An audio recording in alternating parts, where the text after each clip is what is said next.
Psalm 133 verse 1. Mga awit, 133. How good and pleasant it is when God's people live together in unity. It is good and pleasant when God's people, when families, when friends, when neighbors live together in peace. Mahirap pagka ang mga tao ay magkakalayo ang loob, magkakagalit, hindi nag-uusap-usap, lalo kung mag-asawa, lalo kung nasa isang pamilya, o kaya magkakasama sa trabaho at lalo sa church. Broken relationships. Mga bagay na dapat ay isuko sa Panginoon upang maayos at ang buhay lalong tumiwasay. Panginoon, kayo po ang mangusap sa amin. Turuan nyo kami ng may kapangyarihan, akayin nyo kami sa buhay na maayos, matuwid, matiwasay at payapa. Buksan nyo po ang aming isip. Lalo nyo pang ipaalam yung alam na namin at yung hindi namin alam, ibunyag nyo at ituro. Nang sa gayon, yung magandang kalooban nyo ang maghari sa aming buhay. Be our preacher, be our teacher.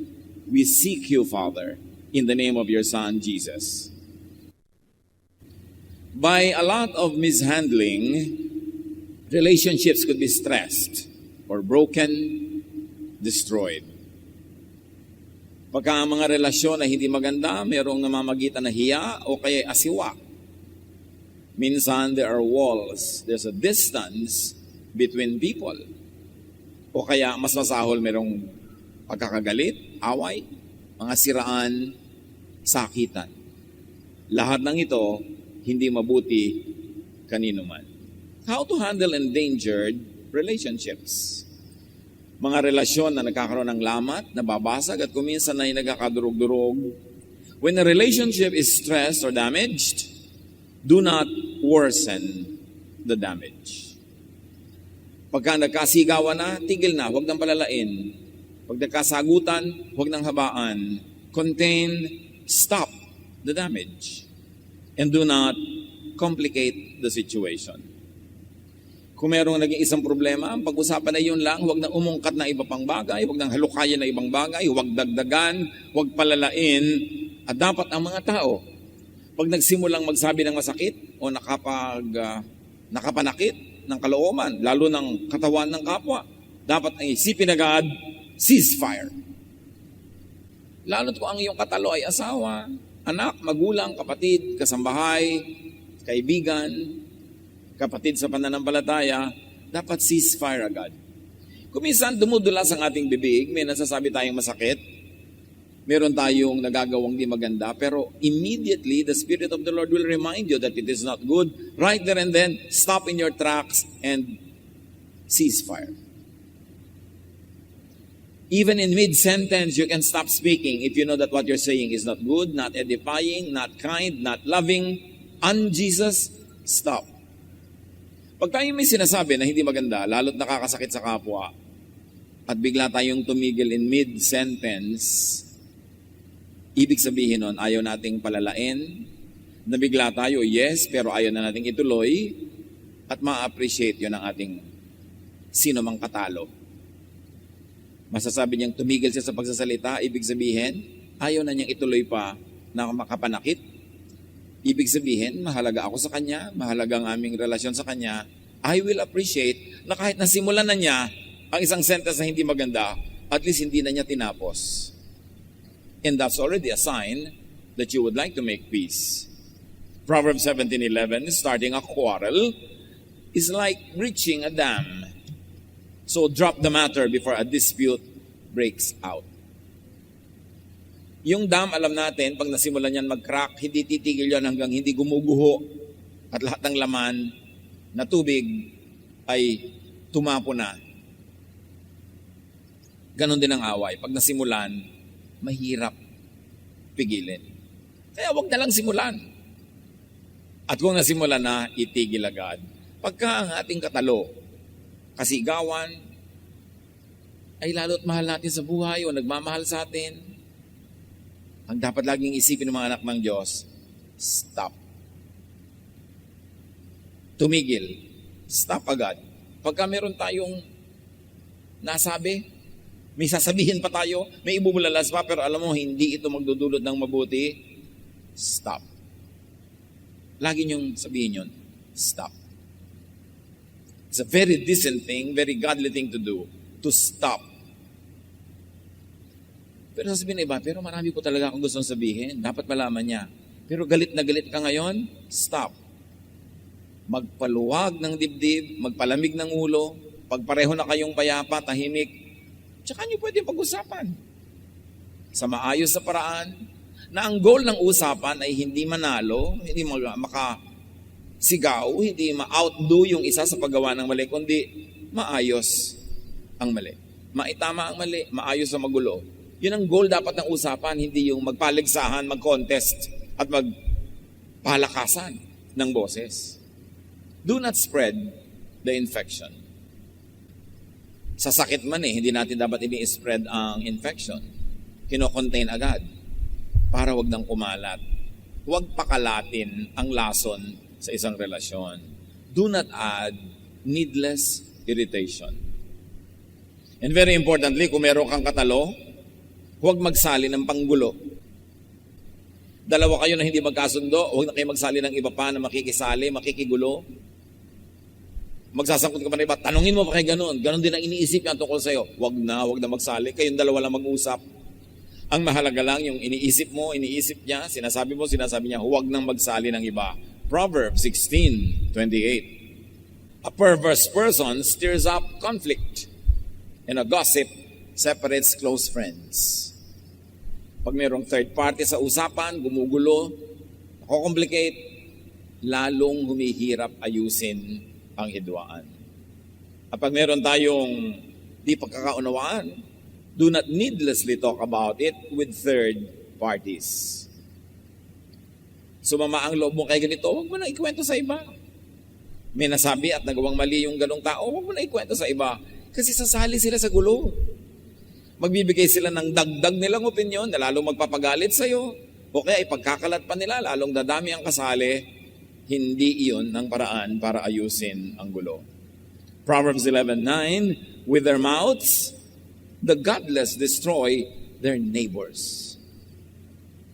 Pag meron kayong tao na hindi nakasundo, lalo't kapamilya, kamag-anak, kasama sa trabaho, kasama sa church, kapitbahay, ang goal dapat natin ay hindi siya sirain.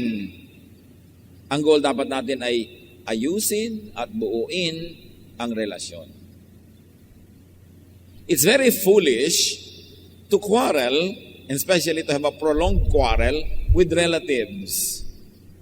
Makikita mo sila sa lahat ng lamayan, kasalan, mga handaan, mga anniversary. Imbes masaya ang pagsasama, aalis ka agad dahil darating na siya. O aalis ka agad dahil dumating na siya. O hindi ka pupunta dahil baka siya pumunta. Pinapaliit natin ang ating mundo pag tayo may kagalit. Kaya napakalaking kahangalan na makipag-away sa kamag-anak. Dahil alam naman natin, hindi naman naiiwasan ang kamag-anak sa buhay nating ito. Huwag na lang. It's not worth it. And whoever wins an argument usually loses a friend. Pag nanalo ka sa pagsigaw, sa pangangatwiran, nanalo ka sa pagduro-duro ng kapwa, yun lang moment na yun mukha kang panalo. Pero all your life, you're a loser because you lose a friend. You lose a relative, and that is a great loss. Pag meron tayong pinag-awayan, do not dig the past. May nagawa siyang mali ngayon, yun lang ang pag-usapan para maituwid. Huwag nang ungkatin ang mga nagawa niyang mali last year, 10 years ago, 30 years ago. Tapos na yun. Ang mga anak ng Diyos, ang mga taong matalinong gustong mag-move on, yung mga masasakit, mapapait, pinapatawad na, kinakalimutan na. At kung nakakaroon ulit ng bagong iritasyon, hindi na yun binubuhay pang muli. Kasi dumadami ang isinasama ng loob, mas humihirap magkasundo. Philippians 3:13, one thing I do, forgetting what is behind and straining toward what is ahead. Sabi niya, nililimot ko yung tapos na. Ang inaatupag ko na lang yung darating pa. At mas pangit ang nakaraan, mas dapat kong pagandahin yung kinabukasan para bumawi. Para mag-balance. Hindi ko mapangit na yung yesterday, gagawin ko pa rin pangit ang today, at gagawin kong pangit ang tomorrow, di walang bawi. Talo ka forever. So pag merong hidwaan, stick to the immediate issue. Limit the issue. Nagkulang siya sa iyo ngayon, yun ang pag-usapan nyo. Paano maitutuwid? Huwag na yung pagkukulang niya nung unang panahon. May nagawa siyang mali ngayon, yun na lang ang pag-usapan. Huwag nang ungkatin yung matagal na. And no matter what happens, you have a disagreement, you have a valid complaint, you were hurt, you were wrong, you want justice, do so. Seek justice, but do not say hurtful words. Kahit ka kasi naapi, ikaw ang tama, siya ang mali. Pero oras na nagsalita ka na masasakit, mali ka na rin. Pareho na lang kayong mali. Ang ipinagkaiba lang, nauna siya. Pero sino naman ang mas recent? Ikaw. Kumisan nga, ikaw na nga yung nagawa ng mali eh. Pero pag sabi mo ng masakit, sa sobrang dabog mo, sa sobrang arte, nasakta na siya ng higit-higit sa dapat na mangyari, na ibayad niya sa kanyang utang sa'yo. Kumisan nga, kahit ikaw pa yung nagawa ng mali, ang ending, ikaw pa yung magsusorry. Kasi, sumobra ka naman ng paggaganti, ng pagtutuos, ng panunumbat. Choose your words. At pagka merong kaaway, lalo emotional, heated argument, speech may be silver, but in that time, silence is gold. Walang hihigit na mahalagang gawin pag mainit ang ulo mo at mainit ang ulo niya, kundi manahimik. Hindi ka naman mananahimik forever kung gusto mong ayusin, pag-usapan, pero hindi sa oras na mainit ang ulo mo, mainit ang ulo niya, o sabay kayong mainit ang ulo, walang mangyayari. Kahit nasaktan ka, pag nanakit ka na rin, mamaya hindi na siya sorry. Siya na yung feeling sorry for herself or himself. Therefore, you lose the high moral ground. Proverbs 12:18, the words of the reckless pierce like swords, but the tongue of the wise brings healing. Hindi kailanman nakatulong sa isang argumento ang pagdadagdag ng masasakit na salita. Kasi sa halip na makinig sa'yo yung tao, nagiging defensive o lalong magiging offensive, you will go nowhere. Freeze the matter if or while there is nothing good or better to do. Nasaktan kami, ginawa siyang mali, pero hindi mo alam kung anong gagawin, hindi mo alam kung anong sasabihin, hindi dapat wala kang gawin, wala kang sabihin, kasi malamang, lalo't mainit ang ulo mo o nasaktan ang iyong loob, ang gagawin mo mali.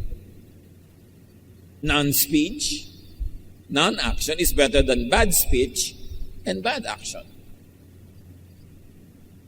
Basta hindi alam ang gagawin, hindi wala kang dapat gawin. Hanggang malaman mo kung anong dapat gawin. Parang hindi mo alam kung saan pupunta, tapos drive ka ng drive. Sayang ang gasolina. Tapos yung nalaman mong mali ang pinuntahan mo, aatras ka pa, babalik ka pa, sayang. Huwag ka mo nang gumalaw. Maghintay ka. Be still and know that I am God, sabi ng Panginoon. And when a relationship is stressed or damaged, do not needlessly or impulsively cut communication lines. Iwasan natin yung sobrang bugso ng damdamin na pag bigla tayong nagalit, pagbabagsak agad natin ng telepono. Babalibag natin yung pinto sa pagsasara. O bigla kang unfriend o block. Huwag gawin yan. At lalong-lalo, huwag magpalayas. Lumayas ka. Galit na galit ka kasi, lumayas ka. Lumayas nga. Tapos bukas, namimiss mo na, hindi mo nang malaman kung paano pababalikin. Ang mabuti pa kung talagang hindi mo matiis, ikaw ang lumayas, ikaw ang tumalikod, ikaw ang umalis, kasi pag gusto mo bumalik, ikaw ang may pasya, di bumalik ka. Pero yung pinalayas mo, paano yun babalik? Kung hindi siya kusang babalik. Do not weaken yourself by being too emotional at masyadong madrama. Ang nananalo sa ganitong mga bagay ay yung mapasensya. Yung marunong maghintay at magtiis sa mandali. Proverbs 19:11, a person's wisdom yields patience. It is to one's glory to overlook an offense. Parang normal na magalit kung dapat magalit. Pero dapat ka nang nagalit, hindi ka nagalit.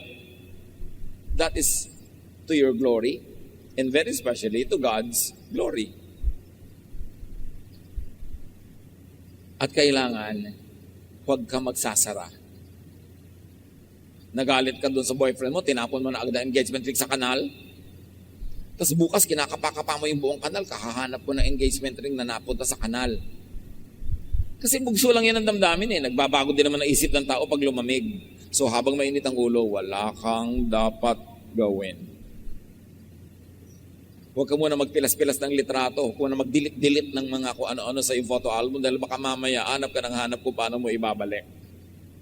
Huwag kang gumawa ng anuman pag galit na galit ka. Do not burn the bridge over which you two must pass. So ang taong maka-Diyos, or at least ang taong matalino, pagka siya'y nagalit at meron siyang gustong sabihin, meron siyang gustong gawin, magdabog, ang dapat niyang laging sasabihin sa sarili, stop. Tigil. Tumigil ka. Sa sarili mo, tumigil ka. Wala kang dapat gawin. Baka magsisi ka.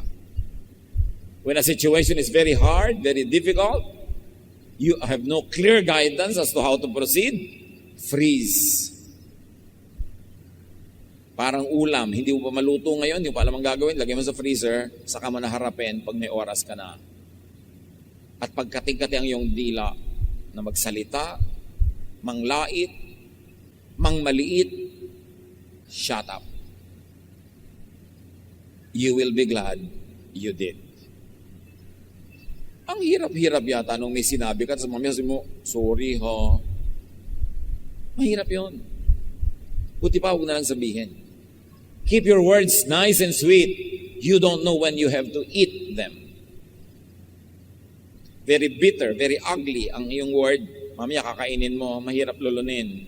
Buti pa, manahimik.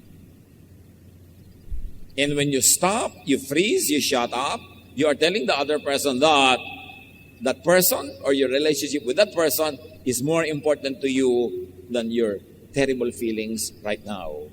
That you're able to shut up, to freeze, and to stop dahil mas mahalaga sa'yo yung tao na kaharap mo o yung relasyon yung dalawa. Magpalamig ng ulo. Ang taong mainit ang ulo ay nababaliw kahit sumandali. Yung tinatawag nilang temporary madness. At sa temporary madness na yan, ang tao ay nakakapatay, nakakasakit ng damdamin, nakakapanira ng relasyon na kumisan buong buhay pinagbabayaran. Huwag magpadala sa silakbo ng damdamin. And when the communication is bad, when the relationship is bad, and this person is important to you, improve the dynamics. Improve the communication, improve the interaction. Pag nag-uusap na kayo tapos hindi na maganda ang takbo, answer and speak gently. Ang tunay na panalo ay yung natatanggal mo ang galit ng iyong kaharap. Dahil mahinahon ka. Pero kung dahil sa silakbo ng iyong damdamin ay lalo mo siyang nagalit, talo ka. Because when you anger people, you empower them. Ang sino mang galitin mo, ay binibigyan mo ng lakas na gagamitin niya laban sa iyo. So ang tunay na panalo ay yung galit na pahupa mo loob, panalo ka. Pero yung galit, mas nagalit sa iyo, talo ka doon. Because yung galit niya sa iyo, gagamitin niya against you. Proverbs 15:1, a kind answer soothes angry feelings, but harsh words stir them up. Nagsalita siya, may ginawa siyang hindi maganda, ang sagot mo ay pwedeng maging fuel na ibinuhos mo sa kanyang apoy, lalong nagagablab, o ang sagot mo ay pwedeng maging malamig na tubig na ibinuhos mo sa kanyang apoy, na apula ang apoy, na wala. So anong isasagot mo? Paano ka sasagot? Kahit galit na galit ang tao, pag ang sagot mo banayad, bigla mo siyang i-disempower, matatanggal ang galit niya. Kung sincere ka, at hindi ka nagbabait-baitan lang, yung talagang banayad ang sagot mo, mawawalan siya talaga ng lakas. Galit na galit siya, mali ka. So, pasensya ka na, talagang medyo mahina kasi ang IQ ko. And especially kung totoo ka, hindi siya magagalit sa'yo. Pero kung, bakit? Ikaw, mali ka rin. magsusundutan na kayo, mag-espadahan na kayo, patayan kayo. Mag-asawa kayo, magkapatid kayo, anong panalo nyo nun? Talo kayo pareho. Pag meron kahidwaan, keep your doors open. Hindi mo siya kailangan imbitahin, pero nakabukas ang pinto, alam niya, pag gusto niyang pumasok, pwede. Create a climate of non-aggression, a climate of peace where it is possible to mend fences. Nagtalo kayo, pero doon ka nakaupo sa sala, para kung gusto ka niyang kausapin, ibig sabihin nandun ka lang, pwede. Hindi yung nagkulong ka na kung saan, lumayas ka, pupunta ka sa malayo, ibig sabihin, ayaw mo makipag-usap. Lalo mag-asawa kayo, uuwi ka rin naman after 2 days eh. Ipagpalagay ng naka 2 weeks ka, uuwi ka rin eh. At lalo kung hindi ka sinundo, gagapang-gapang ka ngayon pa uwi. Uuwi ka rin naman, huwag ka na maglayas. Huwag nang palalain. Ngayon, kung maglayas ka forever, walang uwian. Pero kung nag-iinarte ka lang, huwag na. Mahirapan lang kayo pareho. Maybe a little distance para lang yung sama ng loob mo huwag mo maibuntod sa kanya. Pwedeng mag-distance ng konti, pero maglalayas-layas ka pa, magbabalot-balot ka pa. Meron nga mga asawa dyan, nakakalimang layas na nakakalimang balik na rin. Hindi na effective. Tuwan-tuwa pa yung nilayasan, ay salamat, tahimik ngayon dito, lumayas ang asawa ko. Di wala ka na-achieve na mabuti. Ayusin. And do not express anger with impulsive words, with violent or rude action. At kung kayo, may konti ng edad, please, huwag na magdabog. Hindi bagay sa taong may edad na, yung dadabog pa. Hindi mo ba kayang ipabatid sa kanya yung unhappiness mo sa banayad na paraan? Kailangan mo talagang ihampas yung pinto, sipain yung pusa, ibagsak yung tasa, basagin ang lahat. It's a very, very immature way to express an emotion. Mas napipigil mo ang silakbo, mas nakokontrol mo ang outcome ng usapan. So express anger in the most dignified way, and that is through silence. Yung paggalit na galit ka na, tatahimik ka lang. Ang class. Di ba? Kasi binabalibag mo yung bahay, tinatagal mo yung bubong, sinusunog mo yung bahay ng aso, sinisipa mo lahat ang nakasalubong mo. Parang hindi dignified. Pero yung mga kasambahay mo, kamag-anak,